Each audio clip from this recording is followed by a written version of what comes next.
하나님 나라 백성인 하백 여러분, 하백의 성경 아카데미에 오신 것을 환영합니다.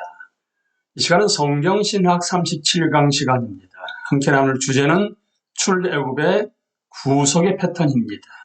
우리는 단순히 성경 역사에서 우리가 말하고 있는 것이 어느 시대에 해당되는가를 반드시 아셔야 합니다. 보시는 것처럼 좌측에 모세와 출애굽에 대해서 우리가 현재 얘기를 나누고 있습니다. 지난 시간에 이어서 이 시간은 표적과 기사부터 시작합니다. 성경에서 표적이란 기적적인 일이기도 하지만 아닐 경우도 있습니다. 그러나 표적이라는 단어가 기사와 연결될 경우에는 기적적인 사건들을 의미하는 것입니다.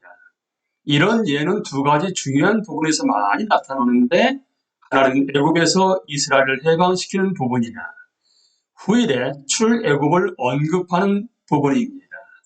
또 다른 하나는 예수님과 그분의 제자들의 사역을 기록한 부분입니다. 이러한 사실만으로도 우리는 표적과 기사라는 말이 구속 사건에 수반되는, 심지어는 그 사건을 구성하고 있는 기적들을 가리키는 전문 용어라는 것을 알 수 있습니다. 하나님께서 모세를 통하여 행하신 10가지 재앙은 이스라엘 사람들에게는 구원의 의미를 갖는 동시에 애굽에게는 심판으로 주어진 표적과 기사인 것입니다. 이것을 통해서 하나님께서는 이스라엘과 애굽 사람들에게 자신을 야훼, 여호와로 계시하는 것입니다. 이와 같이 심판이면서 동시에 구원의 성격을 지닌 재앙은 애굽의 신들이 무력하다는 사실을 증거해 주시는 것이기도 합니다. 각 재앙이 애굽 사람들에게 심각한 불편과 곤경을 가했음에도 불구하고 바로는 이스라엘 사람들을 내보내기를 지속적으로 거절하고 있습니다. 그런데 눈에 띄는 문제점은 하나님께서 바로의 마음을 강팍, 완강케 하셨다라는 표현이 있는 반면에 바로가 자기 자신의 마음을 완강케 하였다라는 표현이 있는 것입니다. 그러나 또한 주목해야 할 사실은 기록자가 완강함에 대해 단숨에 3가지 표현을 다시 사용하고 있다는 것입니다. 바로가 자기 마음을 완강케 하였다. 바로의 마음이 완강해졌다. 여호와께서 이르시기를 내가 그의 마음을 완강케 하였다. 여기서 생각해 볼 것은 누가 바로의 마음을 완강케 하였는가 하는 점입니다. 의심할 여지 없이 바로가 자신의 마음을 완강케 하였고 이것은 의도적인 것이며 그는 이로 인해서 심판을 받은 것입니다. 반면에 하나님께서는 후에 사도 바울이 하나님의 선택이라는 테두리 안에서 그 문제를 다룰 때 인정한 바와 같이 그런 문제에 있어서도 마찬가지로 주권적이십니다. 성경은 인간의 책임과 하나님의 주권을 다 말하고 있으며 이 두 가지 요소는 서로 밀접하게 연관되어 있어서 어느 한쪽으로 타협될 수 없습니다. 따라서 이러한 성경적 관점은 우리가 설사 우리의 이해력으로는 알 수 없다고 할지라도 반드시 받아들여야만 하는 것입니다. 표적과 기사는 하나님의 구원사에게 동반되는 기적적인 사건들입니다. 이것들은 바로에게는 심판으로서 주어졌는데 이는 그의 마음이 하나님의 말씀에 대항하여 완강해졌기 때문입니다. 동시에 그것들은 이스라엘의 구원을 위해서 작용하였습니다. 이제 이어서 6월절에 대해서 나눕니다. 9개의 재앙이 연달아 일어난 후에도 바로는 여전히 모세의 요구를 듣지 않고 버티고 있었습니다. 하나님께서 이전에 이스라엘을 자신의 장자라고 호칭하셨을 때 이미 바로가 이스라엘을 풀어주지 아니하면 하나님께서 바로의 장자를 죽이겠다고 경고하셨습니다. 이전의 재앙들은 사실상 애굽 사람들의 무리와 떨어져 살고 있던 이스라엘과 애굽 적국이 이 마지막 일격 아래 놓이게 되었습니다. 왜냐하게 되면 애굽 땅에서 처음 난 것은 무엇이든지 죽게 될 것이기 때문입니다. 이 10번째 재앙에 이스라엘도 포함된다는 것은 하나님 나라에 대한 계시의 중요한 일부가 됩니다. 이스라엘 사람들이 만일 하나님을 믿고 그분의 지시를 따르지 않는다면 이스라엘의 장자라도 모두 죽게 될 것입니다. 바로 이러한 사실 안에 구속의 중요한 요소를 알려주는 계시가 들어있습니다. 정해진 날에 흠 없는 어린 순양을 각 가정당 하나씩 취해야 합니다. 그리고 4일 후에 그 양을 죽여 그 피를 각 집의 문설주에 발라야만 합니다. 그 고기는 구운 다음에 발효되지 않은 떡과 쓴 나물과 함께 먹어야 합니다. 그리고 각 사람은 여행할 복장을 갖추고 준비해야 합니다. 하나님께서 그 밤에 말씀하시기를 내가 애굽의 신들에게 심판을 가하리라고 말씀하십니다. 그러나 피가 있는 집은 주께서 넘어갈 것이며 아무런 죽음이 그 집안에 누구에게도 미치지 않을 것입니다. 또한 하나님께서 모세에게 영원히 기념하기 위해 유월절 축제를 규례로 세우라고 지시하십니다. 사실상 유월절을 그런 특별한 형태로 지키는 일에 대해 아무런 신학적 이유가 언급되어 있지는 않지만 이것은 유월절이 하나님의 구속사역의 패턴을 형성하는데 얼마나 중요한지를 보여주는 것입니다. 어쨌든 여기서 다음과 같은 내용을 끌어내는 것이 무리하지는 않을 것입니다. 우선 그 어린 양의 피가 하나님을 믿어 순종한 이스라엘 사람들을 덮어서 그들이 아무런 심판도 받지 않았다는 사실입니다. 그리고 언약의 원리는 가정 단위로 작용하므로 그 가장의 믿음이 가족 전체에 대해 구원의 의미를 갖고 있다는 사실입니다. 한편 이 유월절이 상징하고 있는 다른 면들은 이 구원 사건이 이스라엘의 역사에서 그 완성에 이를 때까지 움직여 나감에 따라 더욱 분명해질 것입니다. 유월절은 구속에는 노예 상태로부터 풀려난 것뿐만 아니라 심판을 면하는 방편으로 피 흘림이 포함되어 있다는 사실을 보여줍니다. 마지막으로 구속입니다. 10가지 재앙은 애굽 사람들에게 심각한 공경을 이야기했습니다. 그러나 하나님께서는 이것만으로 그들에게 행하실 일을 다 마치신 것은 아니었습니다. 하나님께서 이스라엘 사람들을 하여금 실제로 홍해를 건너게 하실 일이 바로의 군대에게는 재앙이 될 것이기 때문입니다. 다시 한번 바로의 마음이 완강해집니다.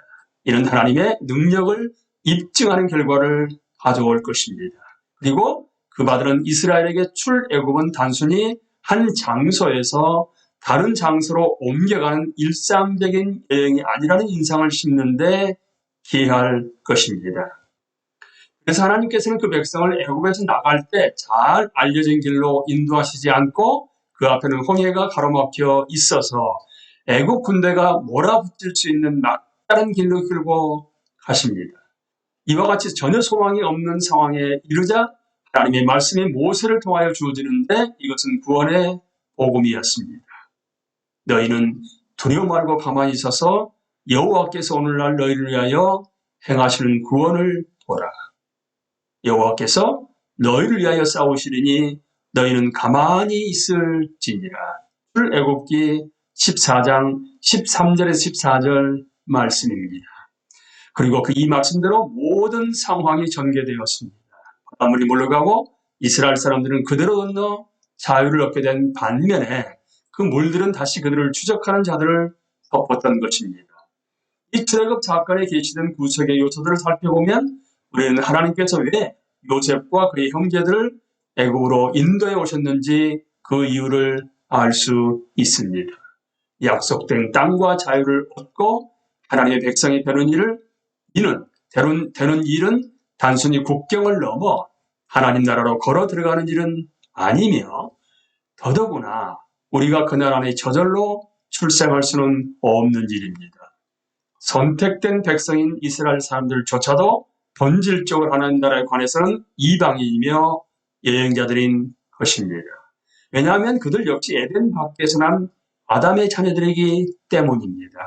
하나님께서는 자신의 구속의 목적을 이스라엘 역사라는 맥락 안에서 계시하기로 정하셨습니다. 이처럼 애굽에서의 노예 생활과 출애굽은 인류가 악의 세력에게 노예, 포로 상태에 있다는 사실과 하나님의 백성을 이 끔찍한 노예 상태에서 구원해 내시는 데에는 하나님 그분의 권능적인 사역이 필요하다는 사실을 예증하는 것입니다. 그리고 전사이신 하나님께서 자기 백성을 위해 그 적들과 싸우시니 승리는 확실한 것입니다. 이제 우리는 출애굽의 역사 안에 계시된 구속의 여러 측면을 다음과 같이 간추려 볼 수 있겠습니다. 이스라엘의 노예 상태는 그 나라의 조상들은 아브라함과 이삭과 야곱에게 주어진 언약의 약속들과는 모순되는 상황입니다. 그래서 하나님께서는 그러한 약속들에 근거하여 이스라엘을 그러한 포로 노예 신세에서 끌어내므로 자신의 신실함을 보여주실 것이라고 선언하십니다. 그렇게 하심으로써 그분은 자신의 언약을 절대적으로 지키시는 하나님으로 자신을 계시하는 것입니다. 그래서 여호와라는 이름은 이 이후로 이런 언약을 지키시는 신실하심을 언급하는 호칭이 될 것입니다. 구속은 하나님께서 자신의 적들에게 심판을 가하는 그분의 사역입니다. 그리고 그분은 이렇게 하심으로써 자신의 잃어버린 백성을 되찾으시며 그들을 위해 마련해 놓으신 곳에서 그들을 자신의 백성으로 삼으시는 것입니다. 이처럼 출애굽은 하나님께서 스스로를 도울 수 없는 힘이 전혀 없는 한 백성을 위해 행하신 초자연적인 구원 사역입니다. 이러한 사건들과 서로 얽혀 있는 것으로서 희생제사가 있습니다. 이것은 유월절 양을 죽이는 것으로 이러한 희생제사가 이스라엘을 심판으로부터 건져냈으며 그래서 그들은 자유롭게 떠나 살 수 있었던 것입니다. 출애굽의 목적은 자유와 믿음과 축하입니다. 물론 믿음은 출애굽기 1장부터 14장에 나타난 사건들 전체에서 활동하고 있었습니다. 그러나 그 백성이 자유롭게 되었을 때 특별한 방법으로 그들은 하나님께서 자신들을 위해 어떤 일을 행하셨는지를 보고 그 주님을 경외하고 그분을 믿게 되었습니다. 이처럼 하나님에 대한 경외의 두려움과 그분에 대한 신뢰는 구속 사건 그 자체에 의해서 생겨나는 것입니다. 그리고 나서 그들은 축하하게 됩니다. 모세와 그 백성이 부른 노래에서 우리는 그들이 즉각적으로 예배하는 행동을 보게 됩니다. 이러한 예배 행위는 이후로 예배의 모델이 됩니다. 하나님께서는 자신의 행위로서 그리고 이러한 행위들에 대한 말씀을 통해서 자신을 계시하시는 것입니다. 그러므로 예배는 하나님께서 행하신 것들을 재론한 일에 집중되어야 하는 것입니다. 모세 노래는 애굽 사람들에 대해 그들이 받아 마땅한 심판을 받았다고 고소해하는 것이 아닙니다. 그것보다는 하나님께서 자신의 언약을 지키신 신실하심의 단어는 히브리어로는 여러분 헤세드입니다. 신실하심을 보여주시려고 행하신 일들에 대한 기술인 것입니다. 그리고 예배의 또 다른 행위는 유월절 음식을 먹는 축하연과 발효되지 않은 떡을 먹는 잔치에서 그들을 위해 이미 서술되었습니다. 그러나 이 거룩한 음식을 먹는 잔치를 통해서 그들은 매년 출애굽의 구속을 되풀이하는 것이 아니라 그들을 위해 하나님께서 이미 이루어 놓으신 일을 축하하는 것입니다. 노예 상태 또는 불행한 처지로부터 풀려남을 뜻하는 것으로서 구속은 이제 성경에서 가장 의미심장한 주제들 중 하나가 되었습니다. 이 점에 관하여 느끼는 좋은 신뢰를 우리에게 보여주고 있습니다. 즉 보아스가 친절하게도 르셋 땅을 무르는 가까운 친척으로서 임무를 수행하는 일입니다. 이사야서의 뒷부분에서도 자주 하나님을 바벨론의 포로 상태로부터 하나님의 백성을 건져내실 일이 임박함에 비추어서 이스라엘의 구속자로 언급하고 있습니다. 우리는 또한 출애굽 개념이 구속된 패턴으로서 되풀이되고 있음을 보게 될 것입니다. 애굽으로부터 첫 번째 출애굽이 있었고 두 번째 출애굽은 주전 6세기에 바벨론으로부터 포로된 자들이 돌아오는 것입니다. 그 다음에는 진정한 출애굽이 있을 것인데 이것은 예수께서 자기 백성을 죄와 죽음에 의해 포로된 상태에서 끌어내시는 일인 것입니다. 출애굽은 포로, 노예 상태의 끝입니다. 그러나 이것은 단지 자유의 시작일 뿐입니다. 그러기에 하나님께서는 자기 백성에게 그분의 백성으로 자유롭게 산다는 것이 어떤 것인지를 보여주시기 위해 행하셔야 할 일을 많이 가지고 계십니다. 구속은 하나님께서 자신의 백성들을 언약의 약속들에 따라 자신의 백성으로 살게 하시려고 그들을 외부의 세력에서 벗어나게 하시고 자유롭게 만드시는 하나님의 사역입니다. 이제 우리는 한 나라의 회복이라는 주제에 대해서 함께 정리해 보겠습니다. 단추림입니다. 하나님의 언약의 약속들은 그 선택된 백성이 이방의 세력의 노예가 되자 그 본질이 사라진 듯이 보였습니다. 그러나 하나님의 신실하심은 그분의 구속 사역에서 드러납니다. 이 사역으로 그분은 이스라엘을 그들의 노예, 포로 상태에서 구원해 내십니다. 그리고 표적과 기사로서 예중해진 사실은 하나님 나라에 들어가는 것은 오로지 하나님 자신의 초자연적인 사역에서만 가능하다는 것입니다. 이제 하나님 나라에 대해서 함께 나눕니다. 하나님과 인간과 하나님의 처소인 세상이 있습니다.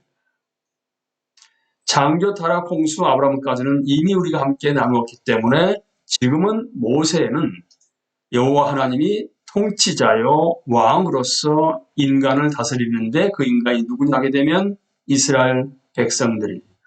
그리고 그들이 살아가는 세상은 가나안 땅이었습니다. 이제 함께 나눈 내용을 통해서 보게 되면 주요 주제들은 포로된 노예 상태, 그리고 언약을 지키시는 하나님의 신실하심, 그리고 하나님의 이름 여호와, 야훼, 그리고 표적과 기사, 초자연적인 구속이 바로 주요 주제들입니다. 여기에 중심 낱말들은 이미 파악하신 것처럼 언약, 유월절, 구속, 구원입니다. 앞길에 대해서 나눕니다. 애굽으로부터 출애굽은 나중에 바벨론 포로에서 두 번째 출애굽으로 이어지고 그리고 예수 그리스도의 출애굽 유월절을 거쳐서 우리의 유월절이신 그리스도로 앞길이 펼쳐지게 됩니다. 고린도전서 5장 7절에 나와 있습니다. 또한 이스라엘은 하나님의 아들이자 출애굽기와 호세아서에 나와 있는 이 말씀이 이제 예수님은 하나님의 아들이시다. 바로 하나님의 아들은 이스라엘이시다로 연결됩니다. 하나님 나라의 백성인 하백 여러분, 지금까지 우리는 구속까지 함께 나누어서 다음 시간에는 이제 가나안 땅으로 들어간 이후의 그들의 삶에 대해서 가나안 땅에서 어떻게 살아야 될 것인가에 대해서 함께 나누는 시간을 갖도록 하겠습니다. 감사합니다.